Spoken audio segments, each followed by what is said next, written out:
On this episode, we discuss the question of if one ever needs a go bag as an expat in Bangkok. So, if you've ever wondered if you'll need to make a quick escape from Thailand's capital, you'll love this episode of the Bangkok podcast.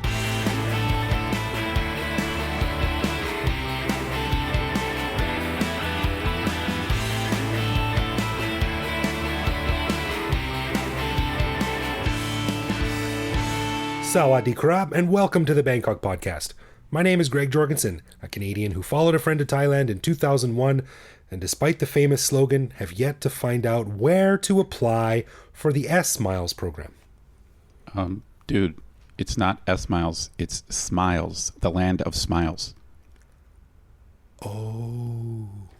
Just keep that on the down low, dude. Oh, jeez.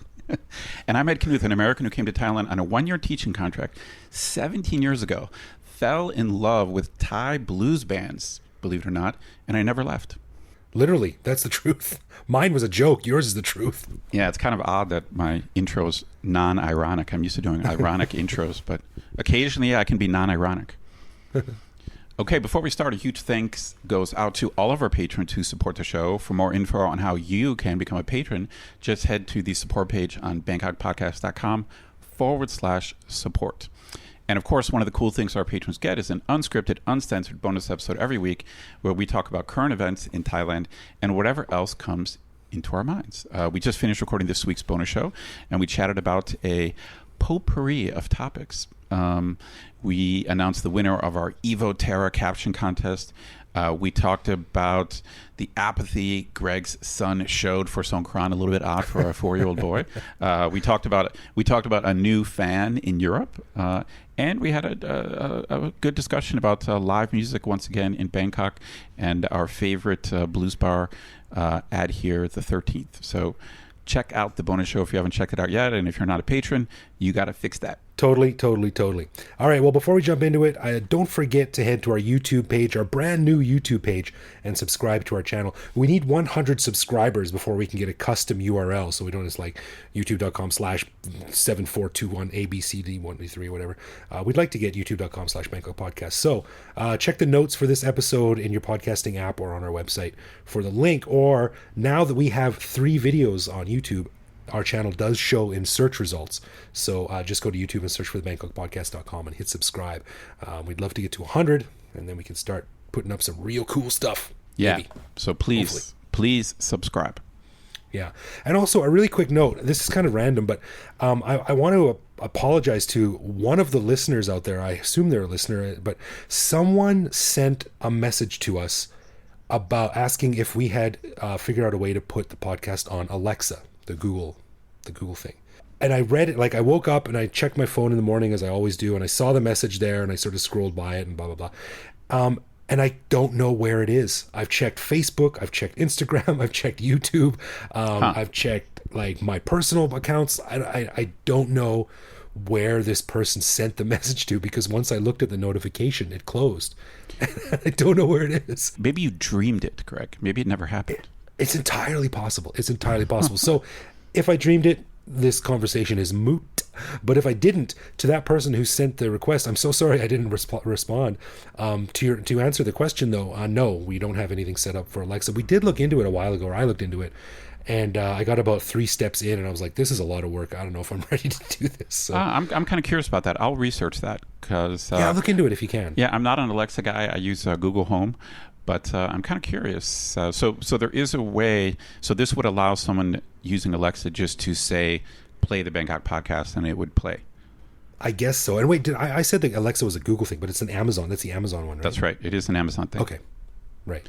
Okay, yeah. So, yeah, man, if you could look into that, that'd be great. So we can finally get it up on I will take a look at it. Yeah, to hit YouTube and Alexa in 1 month, man, what a productive month that would be. Huge. Yeah, so to whoever sent that message, I'm sorry I didn't reply. If you do exist. If you don't, then you're not listening anyway, so no worries. All right, well, on this episode, we thought we'd discuss an interesting element of living in Bangkok as an expat, which is just how fast are you prepared to leave if you need to? Now, as we all know, the city sometimes goes through periods of uncertainty, coups, riots, protests, arson, curfews, etc., which unsurprisingly make people a little bit nervous, especially expats. Now, tied into all of this is the concept of a go bag or a bug out bag, which is essentially a bag or suitcase or something that is ready to go at a moment's notice in case of an emergency evacuation. For some reason, I really like the phrase go bag. It just sounds cool. It sounds cool. It sounds like action-packed, right? Like it sounds like a G.I. Joe movie or something. Like Hasbro presents Go Bag, a G.I. Joe adventure or something. Yeah, well, it's kind of like if you were like a CIA or undercover agent in a foreign dangerous country, you would for sure have a go bag, like buried somewhere with like a new passport and money, like and with 5 different like denominations of money, you know. Right. And have you ever gone to some of those like tactical store? There's a store in Amarin Plaza called Tactical Bangkok or something like that, and it's got all these like, you know, camo stuff and vests and ammunition belts and gear and stuff. Like, there's no way in hell I would ever need any of it, but it's still cool to browse and think that you're cool enough to be able to use any of it. Right. But anyway, I've met a few guys in my time here who have go bags ready, and everyone has, it's a very subjective thing, and everyone has it to a different degree. So my question to you, Ed, is have you ever made any preparations for quick evacuation of Bangkok, maybe up to the point of having a go bag? Well, to be honest, I definitely don't have a go bag, and it's not something I worry about a lot, but it has crossed my mind, and I have come across people worried about this issue. You know, it's funny, in my case, when I think about if I had to leave Thailand quickly, I don't know what I would need, because I think back in the day, I would have been really worried about having documents or certain information. But now I have so much of my stuff in the cloud. I'm the opposite of someone paranoid of having their stuff in the cloud. Like, I basically totally trust Google. Google Drive has all my information. So to get out of the country, I would just need money and my passport. And obviously there's a few objects, like a few mementos I would want, like a few things. But the bottom line is I need cash, my passport, and that's it, because all my documents are scanned. Everything is up in Google Drive. That's really interesting. That's a really interesting question, actually, because I think the worries that maybe someone would have had 10 or 12 years ago might not exist anymore. And you're right. If I had my passport, my phone, and a couple of credit cards, I'd basically have access to every document that I need. Of course, a lot of places probably would need to see the physical document, not just some random picture on a phone. But right. I don't have a go bag myself, but I definitely know where the important things are, and I've thought about it. So that does lend some credence to the fact that, you know, the idea of a go bag, or the concept of something happening to require a go bag, is not just a goofy thing to think about. Like, it's something that I think everyone needs to think about. Yeah, in my case, obviously it's not something I'm worried about. But I think the only, for me, I don't think I would leave Thailand because of unrest or political unrest, or things would have to get pretty bad for me to want to leave. Yeah. And even though you and I have lived through like 2 coups d'états, they were not dangerous situations in general. Obviously there were riots and protests, but as long as you stayed away from that area, Bangkok was safe. So in my case, I think I would only leave if I became entangled in some legal problem, and I didn't trust the Thai justice system, and I would try to be escaping the Thai justice system. Now, just to be perfectly clear, I don't really do anything illegal, so I don't expect myself to. I don't expect myself to become entangled with the Thai justice system. But that's the example, and it makes me think of the story of that woman, and I think you might even know more about it than I do. But that woman named Erica Fry. Do you remember her? Yeah, I did know Erica, although not really well. We were only acquaintances. We hung out a couple of times when she was here, and this is about 10 years ago now. But long story short, she was a writer for a big newspaper here, and she wrote a story that angered someone high up in the government, and the newspaper said that they had her back, but when the story came out, it turned into a bigger issue than I think anyone expected. And long story short, she basically had to leave in the middle of the night, leave Thailand. And she'd been here for several years, so she left everything behind really quickly. Yeah, basically she was sued for defamation by this prominent figure. which is quite common in Thailand. So defamation law here is different than in the West. It's kind of easier to prove defamation. And so she basically got sued and was expecting her newspaper to, protect her. And I don't know the details. I've heard both sides of the story, but she certainly did not feel like she was being properly taken care of by her employer. Yeah, like you said, she had to basically leave in the middle of the night and get out of Dodge, so to speak. Yeah.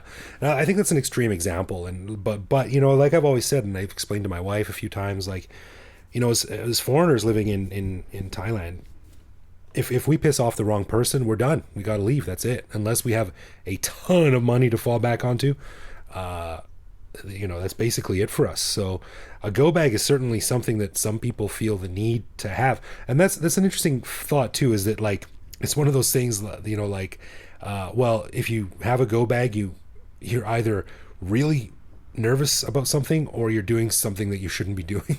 I don't know about that. Yeah, innocent people wonder, like you and I don't have anything to worry about. We don't really need a go bag. Yeah, it's a good question. I mean, I suppose it just depends on your personality and maybe how paranoid you are, and maybe it also depends on your type of work. Like in her case, she wasn't really doing anything wrong. It's the story she wrote was properly vetted. Like she really didn't make any mistakes, certainly by Western standards. But she got embroiled in the court system and just didn't trust that justice would be done, and so got out of town. So like I said, I don't think it would ever happen, but to me that would be the kind of situation where if I was unfairly sued, or if I just really felt like I was going to end up in a Thai prison unfairly, that would be the only situation where I would want to make a run for it. But it's funny when you brought up this topic. It made me think of our buddy Trevor, a Southeast Asia travel expert, with his podcast with our buddy Scott, Talk Travel Asia. I remember him talking about Bali because he lived in Bali for a while, and I specifically remember him talking about families down there. And I think we were talking about families that had kids in like international schools, and he told me that a lot of expats down there are very paranoid of the drug laws because the drug laws are super strict.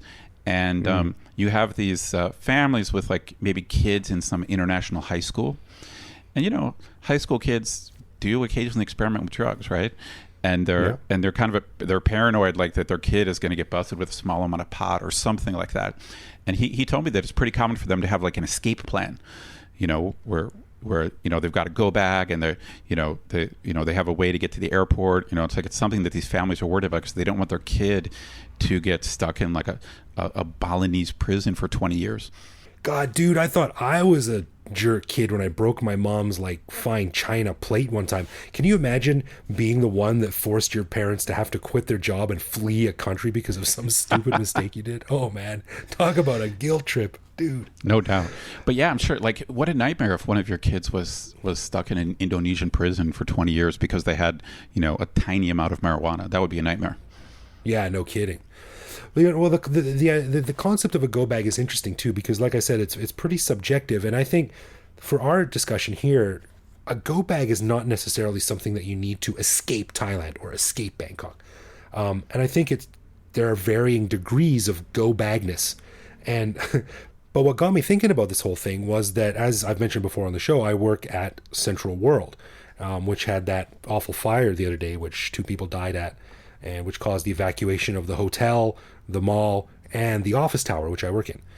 So at my work, everyone is required to take their work laptops home at night. And it's a company policy because Bangkok is often an unstable place to be with these type of things, riots and things like that. And in the worst case scenario, if we can't come into the office, we can work from home, right? That's fascinating. So are you trying to tell me that the company has a policy of taking your laptop home every night because of concerns over instability? I would say I'm not sure where the policy came from, but that's definitely a big part of it. And I think the policy came into effect in the wake of the 2010 Red Shirt riots. Wow, that's fascinating. I guess it does make sense if you're in Central World, which is right in the middle of several sets of protests. So over the years, there have been many protests right there in the middle of town. Exactly. So precedent says like, hey, you got to be prepared. So in a way, simply taking home your laptop every night is kind of a one form of a go bag. It's a minor form, but it's a similar one. So that's the kind of thing I'm talking about. Like that is a go bag. It might not be the kind where you need to evacuate in an emergency, but it's still emblematic of having to make preparations for dealing with the uncertainty that comes with living in Bangkok. Yeah, I guess that makes sense. It's I don't know. Like for me, the cloud has just solved so many problems like that. Like for years, I remember having to juggle files back and forth and use thumb drives. Like I did that for a long time until basically I actually, before Google Drive, I used a Microsoft service. God, what was it called? Microsoft had a service. OneDrive. Well, now it's OneDrive. It used to be called like SkyDrive. So as soon as Microsoft developed like their cloud thing, I jumped on that, and then I switched to Google Drive. But the cloud has just made my job so much easier. So all my lectures, like notes, student course packs, it's all online.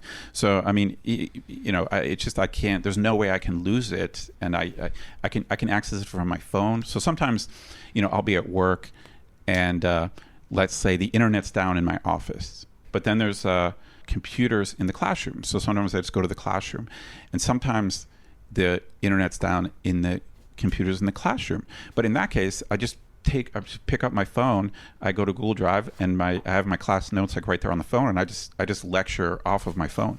Interesting. Yeah. It is interesting how technology has totally changed that now. But in case of my office, like we've got all these kind of private servers and stuff we need to connect to with encrypted connections and things like that. So it's not so easy to just fire up any computer and do it. But still, it does eliminate a lot of the worry that people years ago used to have to think about. And I remember I used to sort of sometimes work with this freelance guy at a job I had years ago, and he was kind of a creepy weirdo. And I think he was a bit of a weirdo sexpat. And he had a full on go bag dude, right? He was like his passport. he had his papers. He had a couple of MREs, meals ready to eat, like those military meals in bags. He had water filtration tablets. He had a first aid kit, a crank radio. Like it was. Oh, really? It was like he was planning for Bangkok to be nuked or something. Yeah, that's not a go bag. That's like a jungle bag. That's like survival bag. It's like a survival bag. Yeah, that's pretty extreme. But I guess it depends on the kind of work you do. And it's like that journalist story shows that you don't have to necessarily be engaged in something sketchy, like some illegal business. You could be doing like legitimate work, but just fear, getting sucked into the Thai court system. Yeah, I guess so. So I think it either depends on the type of work you do or the type of hobbies you have. Right. I guess you could say. Yeah, I guess that makes sense. I hope our listeners kind of understand the context. So we didn't decide to do this show because we think if you come to Bangkok, you need a go bag. That's not why we did the show. But right. But it's just an interesting topic as an expat, like this issue where you could, since you're not. We're not citizens. We don't have deep family ties here. Our Thai isn't great. The justice system here, in my opinion, is not as bad as a lot of people think, but it's a pretty far cry from the U.S. and Canada. So I think that's just my take on the Thai justice system. I think it's better than people think, but it's still nowhere near as good, I think, as in the West. And so the bottom line is if you're an expat, it's something that you should at least consider and have in the back of your mind, like, if I have to leave on short notice, how would I do it? Yeah, I think so. I don't think it's anything, we're not knocking Bangkok. I think every place has its own unique sort of emergency protocols that one needs to be familiar with. Like, in Canada, they sell these like winter survival kits for your car, because sometimes you're driving in Canada in a blizzard, and if you go off the side of the road and there's a snowplow comes by and buries your car in 15 feet of snow, no one's going to find you for a while. So they sell these kits with like candles and food and an emergency radio and heaters and matches and things like that. You don't need that in Thailand, but you do need to think about other things living. Yeah, agreed. Yeah. And especially for expats, you could probably be an expat in 2/3 of the world and have this concern, have these worries. Yeah, it's not a Bangkok thing. I remember the first coup, 2006, when my first coup, and I really wasn't sure what was going to happen. So I admit I went out and I bought like a bunch of canned food, and I bought a couple of big bottles of water just in case, you know. Yeah, well, But I remember. I mean, I don't remember specifically doing that, but God, that first coup was shocking. And yeah, we've obviously talked about it on the show before, but yeah, I did not know what to expect. Like, I didn't know if there was going to be shooting in the streets. I had no idea what it was going to be like. yeah. The interesting thing about a go bag too is that it, like I said before, it's very subjective, and it really depends on a person's sort of, I guess, personal view of what's happening. Now, obviously, the threshold that you and I have for one of these things is much higher than some other people might have. It's not necessarily good or bad, but I think we've seen things get pretty bad here, and like you said earlier, we're just like, oh well, you know, it doesn't really affect most of the population of the country, so we'll just sort of put our heads down and ride it out. Yeah, But but I part think of it is, part of it, for me, one of the most amazing things about both coups was how casually Thai people took it. Like, I couldn't believe it. I go to school and I'm like, oh my God, there's been a coup. And that's my students are like, yeah, this is Thailand. This is Thailand. Even though they had never lived through a coup before, they just know Thai history. Their parents aren't worried. It's one of the strangest things, that I've experienced here. Where in 2006, there actually were tanks rolling down the street, not in a major way, not dozens of tanks, but there were military vehicles out, and so I was completely freaked out by it. But no Thai person I knew gave it even a second thought. They're just like, oh, here we go again. Yeah, I remember calling my girlfriend at the time, freaking out, and she's like, don't worry about it. This is just how things get done in Thailand from time to time. Yeah. Yeah. So maybe you and I have become a little bit Thai, where we're not worried about a go bag. We're not too concerned about problems. Yeah, maybe, but also I think we can't get too blasé because we're not Thai. We are Farang, and we're never going to escape that. We're always going to have some element of unpredictability if things go bad, and it could be a tornado or an earthquake or whatever. No, I think you're right, and I think your point that you and I probably have no way to protect ourselves from a powerful Thai person if for some reason we should cross them. That is probably true. So most likely, if we had to get out of Dodge, it would be through a legal problem or a powerful person who just wanted to ruin our lives, probably. Yeah. Thankfully, fingers crossed, knock on wood, that hasn't happened yet and will never happen. So yes. Yeah. But anyway, I just thought it would be fun to talk about it. I think you might not necessarily need to have a go bag, but you should have at least thought a little bit about a go plan. And it might not be getting out of the country. It might be as simple as like, how do I work from home for a few days? Right. So I just think it's being very pragmatic. No, I agree. It's a good idea. When I during one of the protests where the protesters were in Sanam Luang, it kind of shut down the area around my university, and so I needed. My university tried to stay open, but it was extremely difficult to get to because of all the protests.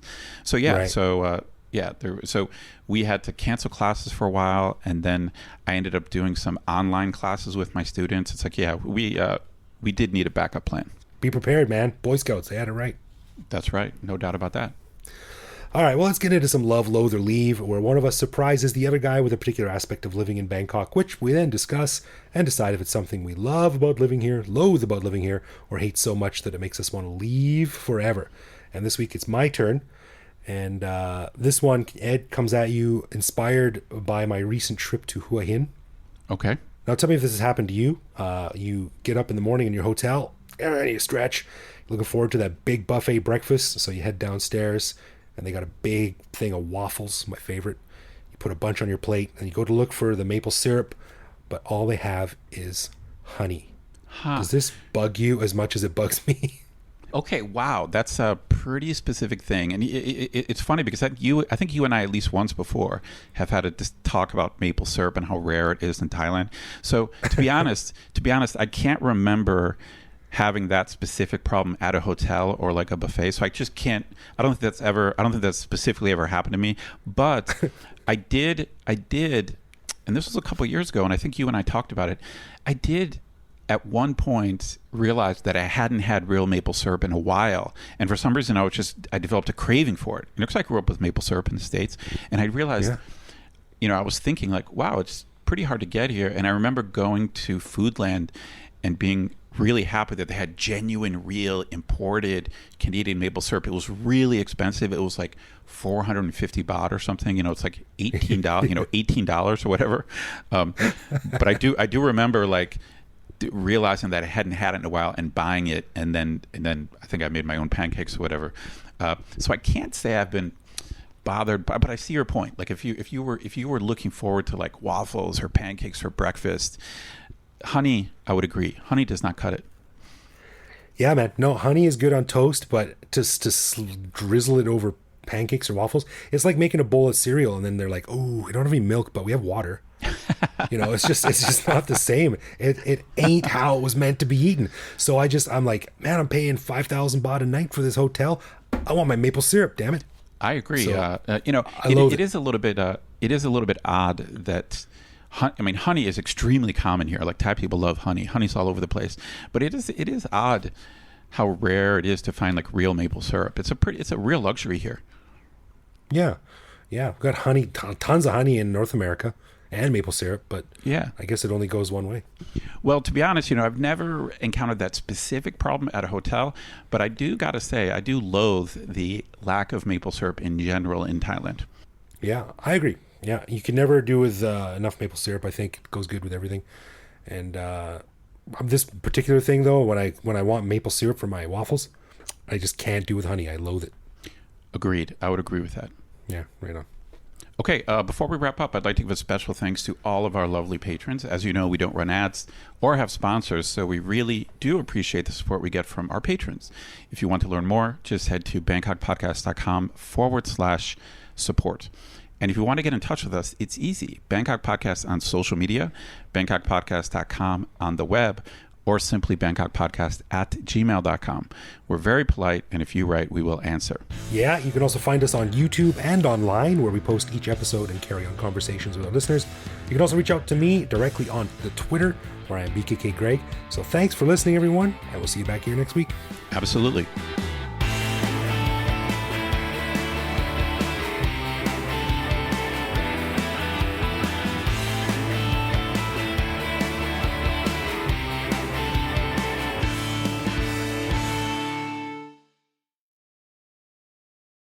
True that. And all right, before we jump into it, I want to remember everyone. Right on. All right. Well, before we jump into it, I want to... how did I screw the same thing twice in a row? All right.